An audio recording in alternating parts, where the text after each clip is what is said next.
नमस्कार, markets today में आपका स्वागत है। मैं हूं शैल भटनागर, आपके साथ जुड़ रहा हूं नोएडा स्टूडियोज से।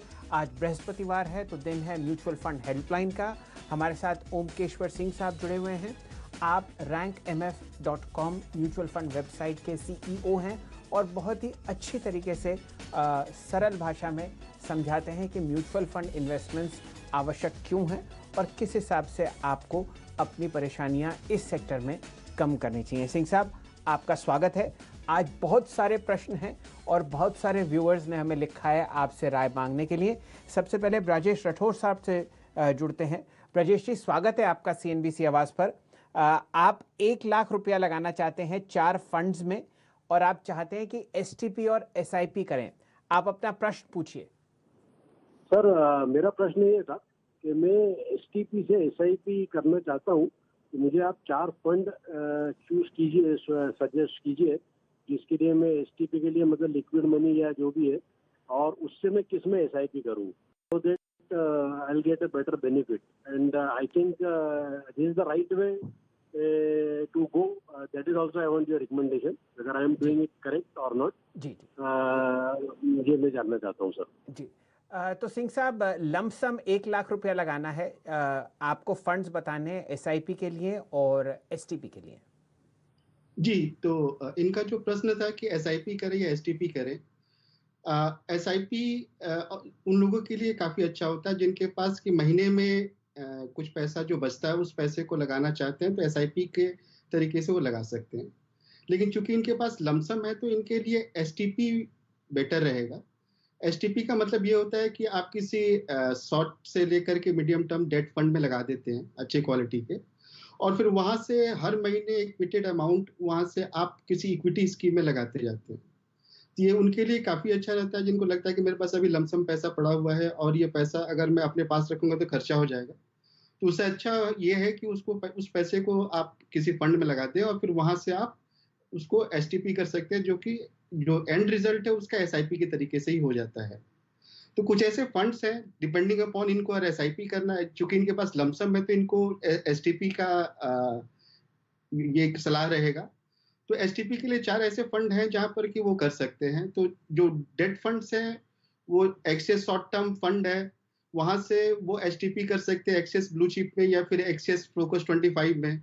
उसी तरीके से टाटा मनी मार्केट फंड है, वहां से वो चाहे तो टाटा लार्ज कैप में STP कर सकते हैं। सिमिलरली LIC MF का गिल्ड फंड है, वहां से वो चाहे तो STP LIC लार्ज कैप या LIC मल्टी कैप में कर सकते हैं।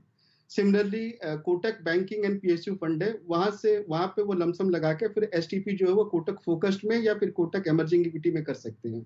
तो जो उनको पसंद है उस हिसाब से वो चूज करके कर सकते हैं। तो ये 4 ऐसे AMCs हैं जहां पर ये वो फायदा उठा सकते हैं, और जो भी ये स्कीम्स है वो काफी अच्छी स्कीम्स हैं।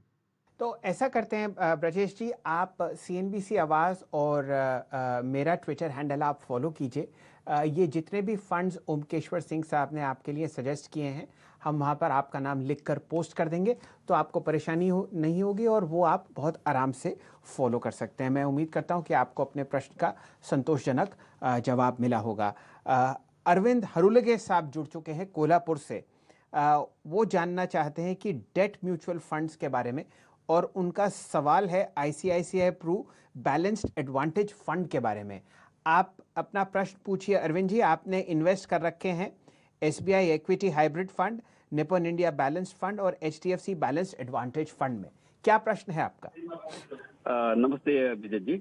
कैसे मेरे साथ 4 हाइब्रिड म्यूचुअल फंड है, 5 साल के लिए मैंने निवेश किया है। हर एक फंड में मैंने 50,000 निवेश किया है। 2 फंड है मेरे 2019 में निवेश किया है 4 महीने के लिए, वो 4 महीने में हो गया उसके लिए। और मई 2018 में 2 साल के लिए मैंने निवेश किया था, मैं 2 साल पहले किया था। टोटल 2 लाख का मैंने निवेश किया है। तो मेरा प्रश्न ऐसा है कि अभी मार्केट सिचुएशन देखते हुए, कोविड-19 का सिचुएशन अभी जो काफी डाउन हो चुका है, तो मैं ये सही समय रहेगा कि लार्ज कैप में इसको स्विच करना है? जी, तो जितने भी अभी आपके फंड्स हैं वो सारे के सारे हाइब्रिड फंड्स हैं, और आप अगर इक्विटी में अगर आप जाना चाहते हो तो आप मल्टी कैप या फिर लार्ज कैप पे आप जरूर जा सकते हैं। तो मल्टी कैप पे जो कुछ अच्छे नाम जो हैं वो हैं Motilal Oswal 35, JM multi cap, Parag Parikh long term equity, LIC MF multi cap, UTI equity. Similarly अगर आप लार्ज कैप पे जाना चाहते हो तो वहां पर भी आपके पास 3 अच्छे विकल्प हैं, जैसे कि एक्सिस ब्लू चिप फंड है, या फिर LIC लार्ज कैप फंड है, या फिर मिराय लार्ज कैप। तो ये ऐसे फंड्स हैं जिसमें कि जो काफी अच्छा क्वालिटी है और अच्छे भाव पे अभी अवेलेबल हैं। तो डिपेंडिंग अपॉन या तो मल्टी कैप या लार्ज कैप या फिर मिक्सचर, कुछ अमाउंट मल्टी कैप में और कुछ लार्ज कैप में अब इस समय आप लगा सकते हैं।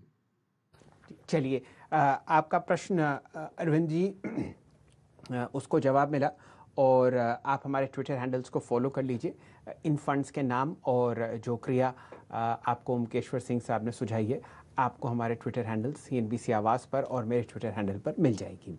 गौरव कुमार साहब जुड़ रहे हैं हमारे साथ रांची से, और एक बहुत ही पेचीदा प्रश्न है उनके पास।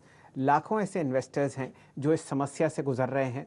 स्मॉल और मिड कैप फंड्स में आपने कुछ निवेश किया और वहाँ पर नुकसान हो रहा है। कुमार साहब, स्वागत है आपका CNBC आवाज़ पर। ओमकेश्वर जी से आप अपना प्रश्न खुद पूछिए।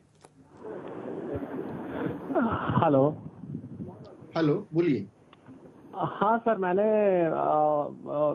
स्मॉल कैप मिड कैप में 75% पैसा इन्वेस्ट किया था और 25% लार्ज कैप। अभी मेरा पोर्टफोलियो में 10 लाख के आसपास 12 लाख के आसपास लॉस दिखा रहा है। तो क्या मुझे इस समय एग्जिट हो जाना चाहिए, क्योंकि मार्केट एक्सपेक्ट कर रहा है कि ये 5,000 के लेवल तक भी आ सकता है और मेरा लॉस जो है सो 20 लाख तक भी जा सकता है। इसलिए क्या अभी एग्जिट